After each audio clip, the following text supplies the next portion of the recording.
Hello friends, welcome back to the new video. In this video guys, we are going to talk about how to check Bluetooth device name in our Motorola phone device.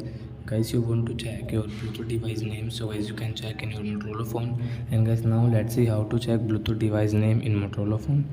In this video guys, I am going to show you. So before starting video friends, I want to tell you, if you're new in my channel and you are watching my video first time, so first of all go and subscribe my channel, click the bell icon and like my video.